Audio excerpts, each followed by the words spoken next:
नमः शिवाय, ओम नमः शिवाय। हर हर भोले नमः शिवाय।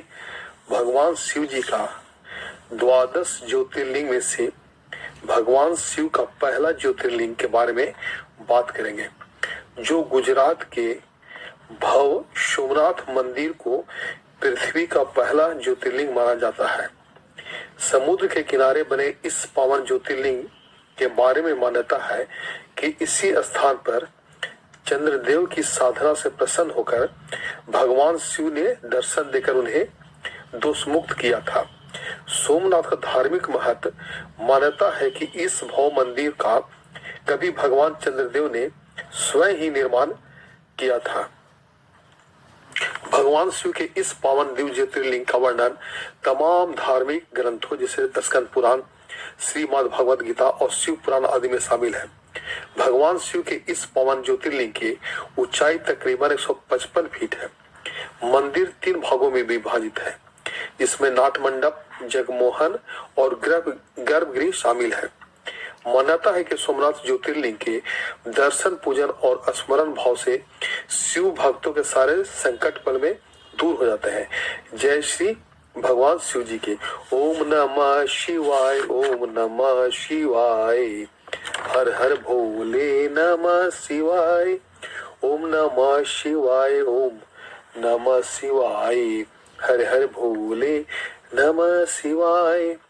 भगवान शिव जी का द्वादश ज्योतिर्लिंग में से भगवान शिव जी का दूसरे ज्योतिर्लिंग के बारे में बात करेंगे, जो कि मल्लिकार्जुन ज्योतिर्लिंग आंध्र प्रदेश में स्थित है। प्राचीन काल में बताया जाता है कि एक बार माता पार्वती और भगवान शिव जी भी द्विधा में फंस गए थे। दोनों इस बात का निर्णय ही नहीं कर पा रहे थे कि पहले शादी गणेश जी की हो या कार्तिकेय जी की हो। फिर दोनों ने मिलकर एक प्रतियोगिता आयोजित की। इसके अनुसार गणेश और कार्तिकेय में से जो भी सबसे जल्दी संपूर्ण धरती का चक्कर लगाकर आएगा, उसकी शादी पहले की जाएगी। इसके तुरंत बाद कार्तिकेय अपने मोर पंख से निकल पड़े भ्रमण के लिए। वहीं प्रभु गणेश ने माता पार्वती और शिव के इर्द गिर्द एक चक्कर लगा लिया। ये सुन माता पार्वती और भगवान शिव इतने प्रसन्न हुए कि उन्होंने गणेश का विवाह विश्वरूपम की दोनों बेटियां रिद्धि और सिद्धि से करवा दिया। यह देख कार्तिकेय को बहुत बुरा लगा और उन्होंने निर्णय किया कि वो कभी शादी नहीं करेंगे। इसके बाद वे शैला पहाड़ की तरफ निकल पड़े और आगे की जिंदगी वहीं व्यतीत की। जब माता पार्वती और शिव को इसके बारे में जानकारी मिली तो वो दोनों उनसे मिलने पहुंच गए। माता पार्वती उनसे पूर्णिमा के दिन मिली, वहीं भगवान शिव उनसे अमावस्या के दिन मिलने पहुंचे। इस तरीके से स्थापना हुई दूसरा मल्लिकार्जुन शिवलिंग। ओम नमः शिवाय, ओम नमः शिवाय। हर हर भोले नमः शिवाय। भगवान शिव जी के तृतीय ज्योतिर्लिंग महाकालेश्वर के नाम से प्रसिद्ध है। यह ज्योतिर्लिंग मध्य प्रदेश के उज्जैन में है, जिसे प्राचीन साहित्य में अवंतिकापुरी के नाम से भी जाना जाता है। यह एकमात्र दक्षिण मुखी ज्योतिर्लिंग है। शिव पुराण के अनुसार उज्जैन में बाबा महाकाल का मंदिर काफी प्राचीन है। महाकालेश्वर मंदिर की महिमा का विभिन्न पुराणों में मनोहर वर्णन मिलता है। यहाँ हर सुबह भस्म आरती होती है। उज्जैन में क्षिप्रा नदी से कुछ दूरी पर स्थित मंदिर में ज्योतिर्लिंग विद्यमान है। इस ज्योतिर्लिंग की स्थापना से जुड़ी कथा इस प्रकार है। उज्जैन में चंद्रसेन नामक शिव भक्त राजा थे। श्री कर नामक एक 5 वर्ष के बालक ने एक बार राजा को शिवलिंग की पूजा करते देखा, तो घर आते समय वह एक पत्थर का टुकड़ा घर ले आया और उसी को शिवलिंग मानकर उसकी पूजा करने लगा। यह देखकर उस बालक की माता ने पत्थर उठाकर बाहर फेंक दिया और बालक को घर के अंदर ले जाने लगी तो बालक चीख पुकार करने लगा और भगवान शिव शंकर को पुकारते पुकारते बेहोश हो गया। इस पर भगवान शिव से रहा नहीं गया और जब बालक होश में आया तो उसने देखा कि सामने सोने का दरवाजे वाला विशाल मंदिर है। मंदिर के उपस्थित ज्योतिर्लिंग रोशनी की अद्भुत घटा बिखेर रहा है। यही ज्योतिर्लिंग महाकालेश्वर ज्योतिर्लिंग के रूप में पूजा जाता है। ओम नमः शिवाय, ओम नमः शिवाय, हर हर भोले नमः शिवाय। भगवान शिव जी का पवित्र चतुर्थ भगवान शिव जी का पवित्र ज्योतिर्लिंग जो चतुर्थ है ओंकारेश्वर ज्योतिर्लिंग मध्य प्रदेश में पवित्र नर्मदा नदी के तट पर स्थित है। इस स्थान पर नर्मदा नदी के तट पर स्थित है। इस स्थान पर नर्मदा के दो धाराओं में विभक्त हो जाने के बीच में एक टापू सा बन गया है। इस टापू को मांधाता पर्वत या शिवपुरी कहते हैं। नदी को एक धारा इस पर्वत के उत्तर और दूसरी दक्षिण होकर बहती है। दक्षिण वाला धारा ही मुख्य धारा मानी जाती है। इसी मांधाता पर्वत पर श्री ओंकारेश्वर ज्योतिर्लिंग का मंदिर स्थित है। पूर्ण काल में महाराज मांधाता ने इसी पर्वत पर अपनी तपस्या से भगवान शिव को प्रसन्न किया था। मांधाता पर्वत कहा जाने वाला इस ज्योतिर्लिंग मंदिर के भीतर दो कोठरियों से होकर जाना पड़ता है और अंदर अंधेरा रहने के कारण यहाँ निरंतर प्रकाश जलता रहता है। ओंकारेश्वर लिंग मनुष्य निर्मित नहीं है। ओंकारेश्वर लिंग मनुष्य निर्मित नहीं है, स्वयं प्रकृति ने इसका निर्माण किया है। इसके चारों ओर हमेशा जल भरा रहता है। संपूर्ण मांधाता पर्वत ही भगवान शिव का रूप माना जाता है। इसी कारण इसे शिवपुरी भी कहा जाता है और लोग भक्ति पूर्ण इसकी परिक्रमा भी करते हैं। इस ओंकारेश्वर ज्योतिर्लिंग के दो स्वरूप हैं। एक को मंगलेश्वर के नाम से जाना जाता है और यह नर्मदा के दक्षिण तट पर ओंकारेश्वर से थोड़ी दूर हटकर है। पृथक होते हुए भी दोनों की गणना एक में ही की जाती है। हर हर महादेव। ओम नमः शिवाय, ओम नमः शिवाय, हर हर भोले नमः शिवाय।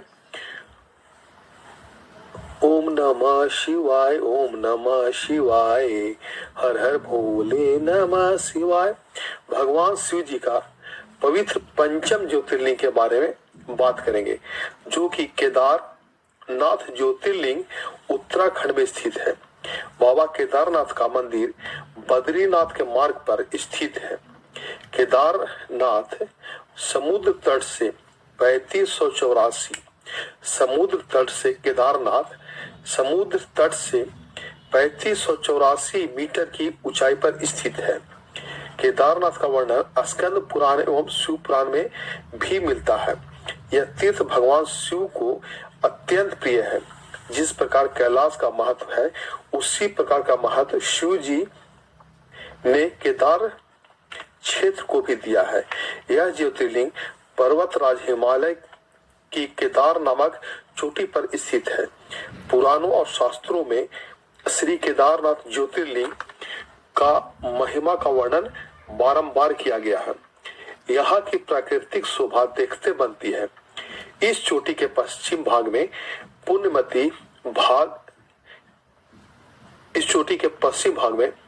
पुण्यमती मंदाकिनी नदी के तट पर स्थित है। चोटी के पूर्व में अलकनंदा के सुरभ तट पर बद्रीनाथ का परम प्रसिद्ध मंदिर है। अलकनंदा और मंदाकिनी ये दोनों नदियां नीचे रुद्र प्रताप में आकर मिल जाती हैं। दोनों नदियां की संयुक्त धारा और नीचे दो प्रयाग में आकर भागीरथी गंगा से मिल जाती है। केदार नामक हिमालय श्रृंगार पर स्थित होने के कारण इस ज्योतिर्लिंग को श्री केदारेश्वर ज्योतिर्लिंग के रूप में जाना जाता है। जय भोले बाबा की। ओम नमः शिवाय, ओम नमः शिवाय, हर हर भोले नमः शिवाय। भगवान शिव जी के छठा पवित्र ज्योतिर्लिंग भीमा शंकर ज्योतिर्लिंग, जो महाराष्ट्र के पुणे जिले में पुणे से लगभग 100 किलोमीटर दूर सह्याद्री की पहाड़ी पर स्थित है। इस ज्योतिर्लिंग को श्री भीमेश्वर ज्योतिर्लिंग भी कहते हैं। इस ज्योतिर्लिंग की स्थापना के विषय में शिव पुराण में यह कथा वर्णित है। प्राचीन काल में भीम नामक एक महाप्रतापी राक्षस व कामरूप प्रदेश में अपनी मां के साथ रहता था। वह महाबली राक्षस राज रावण के छोटे भाई कुंभकर्ण का पुत्र था, लेकिन उसने अपने पिता को देखा नहीं था और उसके होश संभालने के पूर्व ही भगवान राम के द्वारा कुंभकर्ण का वध कर दिया था। जब वह युवावस्था को प्राप्त हुआ, तब उसकी माता ने उसे सारी बात बताई। भगवान विष्णु के अवतार श्री रामचंद्र जी द्वारा अपने पिता की वध सुनकर अत्यंत क्रोधित हो उठा। भगवान शिव जी का अद्भुत काम देखकर सारे ऋषि मुनि और देवगण वहां एक होकर उनकी स्तुति करने लगे।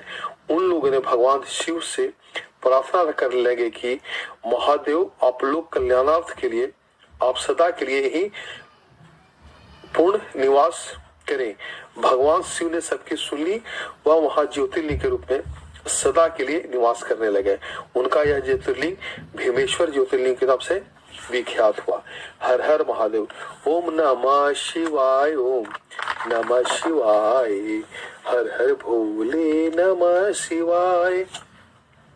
काशी विश्वनाथ ज्योतिर्लिंग उत्तर प्रदेश के काशी नामक स्थान पर स्थित है। इस नगरी का प्रलय काल में भी लोप नहीं होता है। उस समय भगवान अपनी वास भूमि इस पवित्र नगरी को अपने त्रिशूल पर धारण कर लेते हैं और सृष्टि काल आने पर पुनः यथा स्थान रख देते हैं।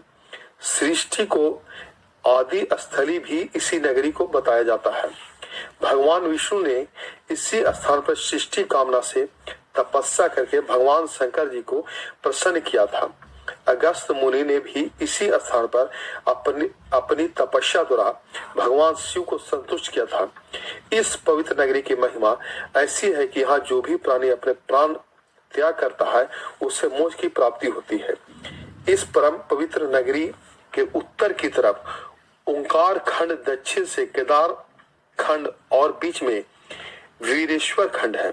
प्रसिद्ध विश्वनाथ ज्योतिर्लिंग के संबंध में कहा गया कि भगवान शंकर पार्वती जी से विवाह करके कैलाश पर्वत पर रह रहे थे, लेकिन वहां पिता के घर में ही विवाहित जीवन बिताना पार्वती जी को अच्छा न लगता था। एक दिन उन्होंने भगवान शिव जी को कहा कि अपने घर ले चलिए। भगवान शिव ने उनकी यह बात स्वीकार कर ली। माता पार्वती को साथ लेकर अपनी पवित्र नगरी काशी में आ गए। यहाँ आकर वे विश्वनाथ ज्योतिर्लिंग के रूप में समर्पित हो गए। हर हर महादेव। ओम नमः शिवाय, ओम नमः शिवाय, हर हर भोले नमः शिवाय। ओम नमः शिवाय, ओम नमः शिवाय, हर हर भोले नमः शिवाय। ओम नमः शिवाय, ओम नमः शिवाय, हर हर भोले नमः शिवाय। सावन का पवित्र महीना सभी शिव भक्तों को दिल से हर हर महादेव और पवित्र शिव जी के अष्टम यानी 8वां ज्योतिर्लिंग के बारे में बात करते हैं। अष्टम यानी 8वां ज्योतिर्लिंग के बारे में बात कर रहे हैं, जो कि त्र्यंबकेश्वर ज्योतिर्लिंग गोदावरी नदी के करीब महाराष्ट्र राज्य के नासिक जिले में स्थित है। इस पवित्र ज्योतिर्लिंग की स्थापना के विषय में शिव पुराण में यह कथा वर्णित है। एक बार महर्षि गौतम के तपोवन में रहने वाले ब्राह्मणों की पत्नियां किसी बात पर उनकी पत्नी अहिल्या से नाराज हो गई। उन्होंने अपने पतियों को ऋषि गौतम का उपकार करने के लिए प्रेरित किया। उन ब्राह्मणों ने इसके निमित्त भगवान श्री गणेश जी की आराधना की और उनकी आराधना से प्रसन्न हो गणेश जी ने प्रकट होकर उनसे वर मांगने को कहा। तब उन ब्राह्मणों ने कहा कि प्रभु, यदि आप हम पर प्रसन्न हैं तो किसी प्रकार ऋषि गौतम को इस आश्रम से बाहर निकाल दें। उनकी बात सुनकर गणेश जी ने उन्हें ऐसा वर मांगने के लिए समझाया, किंतु वे अपने आग्रह पर अटल रहे। इस पर महर्षि गौतम ने कहा कि प्रभु, उन्हीं के निमित्त से तो मुझे आपका दर्शन प्राप्त हुआ है। बहुत से ऋषियों, मुनियों और देवगणों ने वहां एकत्र हो गौतम की बात का अनुमोदन करते हुए भगवान शिव से सदा वहां निवास करने के लिए प्रार्थना करने लगे। वे उनकी बात मानकर वहां त्र्यंबक ज्योतिर्लिंग के नाम से स्थित हो गए। गौतम जी द्वारा लाई गई गंगा जी भी वहां पास में ही गोदावरी नाम से प्रवाहित होने लगी। यह त्र्यंबकेश्वर ज्योतिर्लिंग सबके कल्याण करने वाला है। हर हर महादेव। ओम नमः शिवाय, ओम नमः शिवाय, हर हर भोले नमः शिवाय। श्री बैद्यनाथ ज्योतिर्लिंग, श्री बैद्यनाथ शिवलिंग का समस्त ज्योतिर्लिंगों की गणना में नवम स्थान बताया गया है, जो कि झारखंड जिले के देवघर में बैद्यनाथ ज्योतिर्लिंग में स्थित है।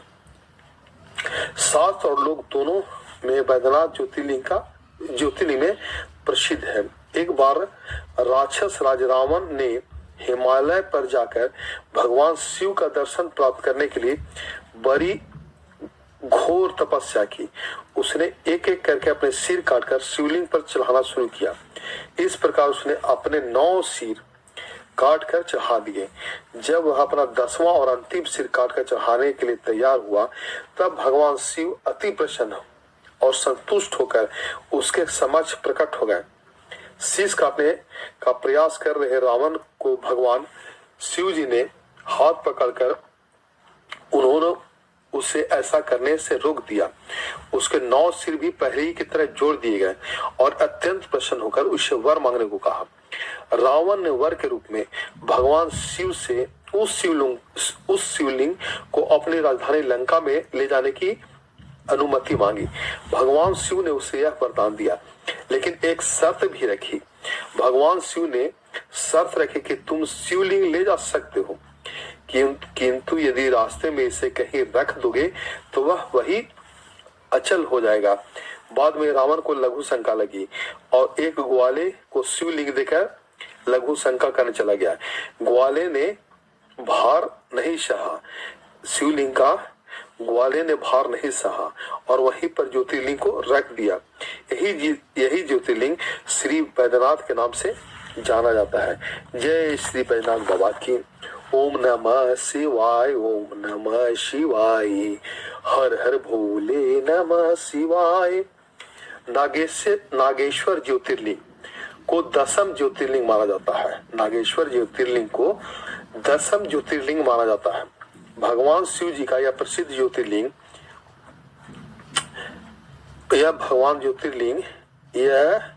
भगवान शिव जी का प्रसिद्ध ज्योतिर्लिंग गुजरात प्रांत में द्वारकापुरी से लगभग 17 मील की दूरी पर स्थित है। इस पवित्र ज्योतिर्लिंग के दर्शन के शास्त्रों में बड़ी महिमा बताई गई है। नागेश्वर ज्योतिर्लिंग के संबंध में पुराणों में यह कथा वर्णित है। सुप्रिय नामक एक बड़ा धार्मिक और सदाचारी वैश्य था।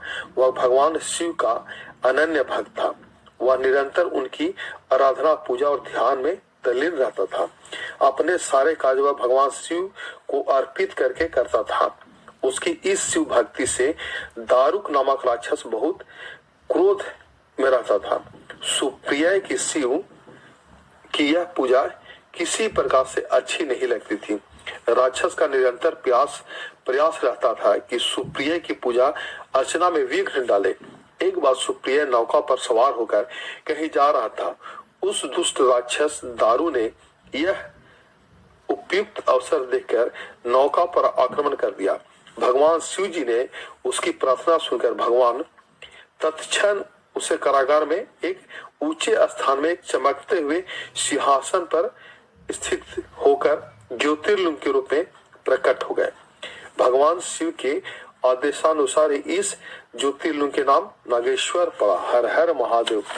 ओम नमः शिवाय, ओम नमः शिवाय, हर हर भोले नमः शिवाय। रामेश्वरम ज्योतिर्लिंग भगवान शिव का 11वां ज्योतिर्लिंग माना गया है। रामेश्वरम ज्योतिर्लिंग भगवान शिव का 11वां ज्योतिर्लिंग माना गया है। रामेश्वरम ज्योतिर्लिंग तमिलनाडु राज्य के रामनाथपुर नामक स्थान में स्थित है। इस ज्योतिर्लिंग की स्थापना मर्यादा पुरुषोत्तम भगवान श्री रामचंद्र जी ने की थी। स्कंद पुराण में महिमा विस्तार से वर्णित है। इसके विषय में यह कहा जाता है कि जब भगवान श्री रामचंद्र जी लंका पर चढ़ाई करने जा रहे थे, तब इसी स्थान पर उन्होंने समुद्र की बालू से शिवलिंग बनाकर उनका पूजन किया था। ऐसा भी कहा जाता है कि इस स्थान पर ठहर कर भगवान राम जल भी पिए थे। जल पी रहे थे कि आकाशवाणी हुई कि मेरी पूजा किए बिना जल पीते हो। तभी प्रभु श्री राम ने बालू से शिवलिंग बनाया। तभी से रामेश्वरम ज्योतिर्लिंग की वहीं पर विराजमान है। हर हर महादेव। भजन। जय हो भोले बाबा, तुझे चरणों में मन लगा भोलेनाथ रे। इस जीवन की डोर तेरे हाथ में, अलख निरंजन भोले बम बम आशुतोष ब्रह्मचारी। नाथों के न हो नाथ सदा अभियंता त्रिपुरारी। लगा शंभु तोरे चरणों में मन लागा रे। संकट सारा पल में भागा रे। जय हो भोले बाबा, तेरे चरणों में मन लगा भोलेनाथ रे। इस जीवन की डोर तेरे हाथ में। ओम नमः शिवाय, ओम नमः शिवाय, हर हर भोले नमः शिवाय। ओम नमः शिवाय, ओम नमः शिवाय, हर हर भोले नमः शिवाय। भगवान शिव जी के पवित्र 12 ज्योतिर्लिंग अंतिम 12वां ज्योतिर्लिंग में यह अंतिम ज्योतिर्लिंग है। इन्हें घुरमेश्वर